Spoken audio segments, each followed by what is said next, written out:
Hello everybody and welcome back to the channel. And first of all, Selamat Hari Raya, Happy Eid to those who are celebrating. So today's videos is a part of my 2026 skin whitening series where I go through different products, ingredients, and what actually works based on both experience and current research. Make sure you check them out and watch all the videos in the playlist so you don't miss any important information because a lot of these topics actually connect to each other. And just a quick disclaimer before we start, this video is not sponsored in any way. I bought this product with my own money, and everything I'm sharing here is based on my own experience and opinion, but I'll also be aligned with current research and ingredient science, so you're getting both real-world use and factual information.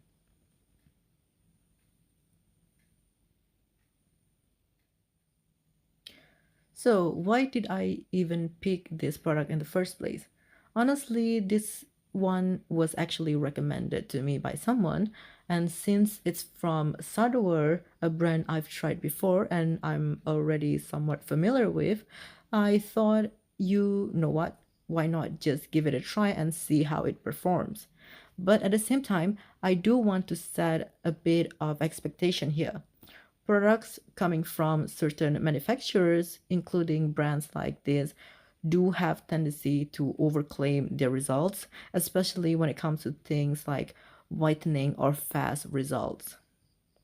So I'm not going into this expecting miracles. I'm looking at it more from a realistic perspective based on ingredients, formulation, and actual performance. And don't worry, I'll go deeper into this topic, especially about whitening claims and what's actually realistic in my skin whitening chapter later on this series. Now, let's talk about how long I've been using this product. I've been using the Sadoer Kojic acid lotion from 21st April 2025 until 7th February 2026, which comes up to roughly 9 months and 17 days of use. So this is not a first impression or short-term test. I've had quite a long time to really observe how this product performs on my skin, both on the short term and over a longer period of time. All right, let's talk about the texture and the smells of this lotion.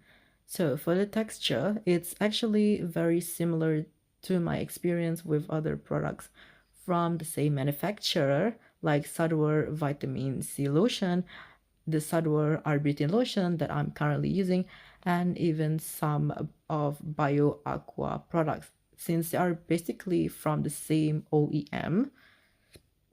One thing I've noticed is that the texture is not very consistent. Sometimes you'll get a batch that's super lightweight, almost like those Nivea body serums, very easy to spread and absorb, but other times it can be quite thick, almost leaning towards creamy texture. And since I usually buy this in bulk, there's no really guarantee what kind of texture I'll get in the next batch. It can vary quite a bit between each batch. As for the smell, it's a bit hard to describe. It does smells pleasant and soft, not too strong, but also not fruity or natural smelling.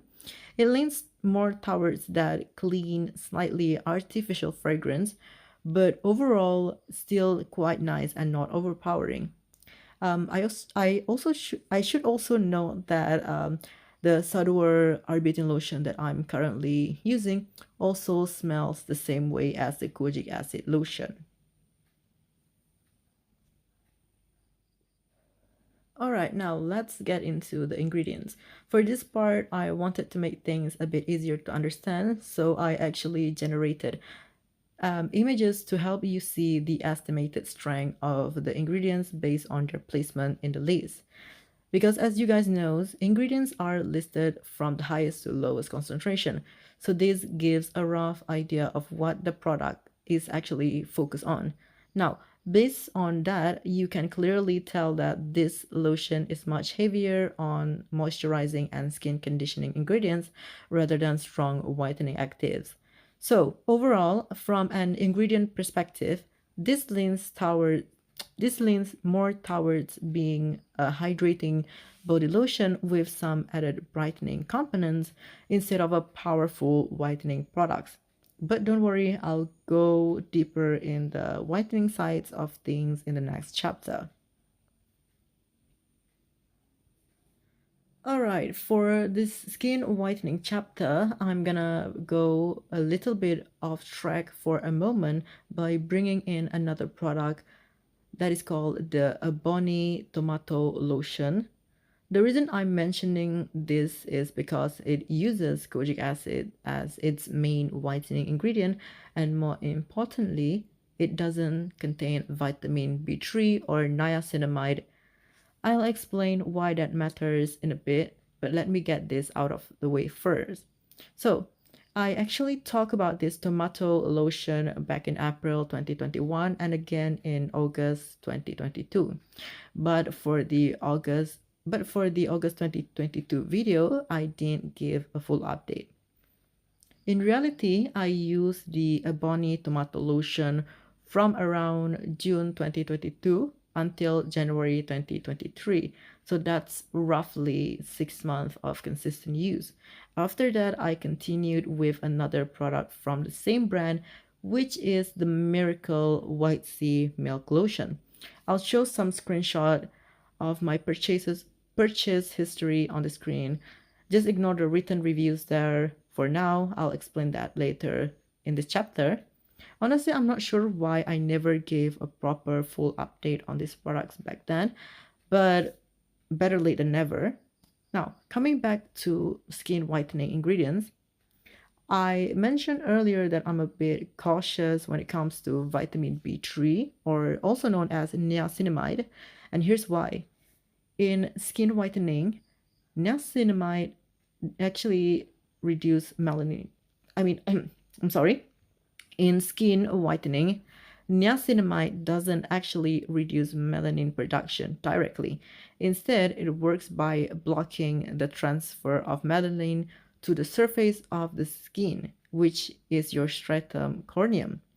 On the other hand, ingredients like kojic acid, alpha-arbutin, vitamin C, and hydroquinone works more on at the root level, meaning they help reduce melanin production itself.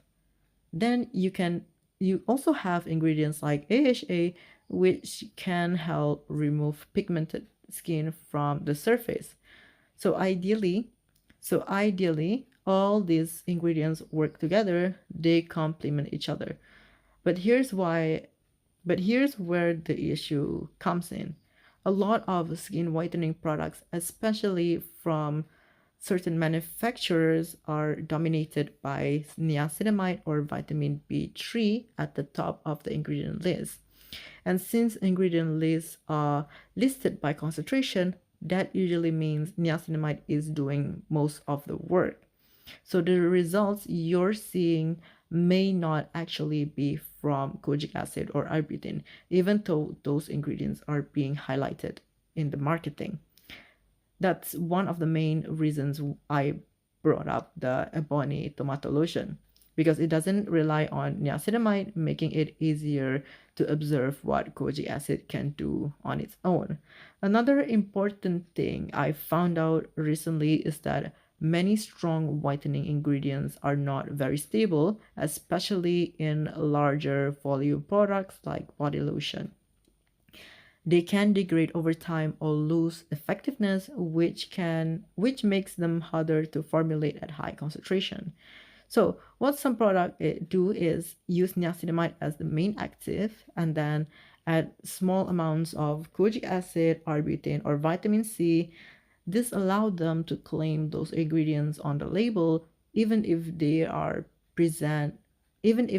present at very low concentration, sometimes around 1% or lower, or even lower. So what does this mean for the Sadoer kojic acid lotion?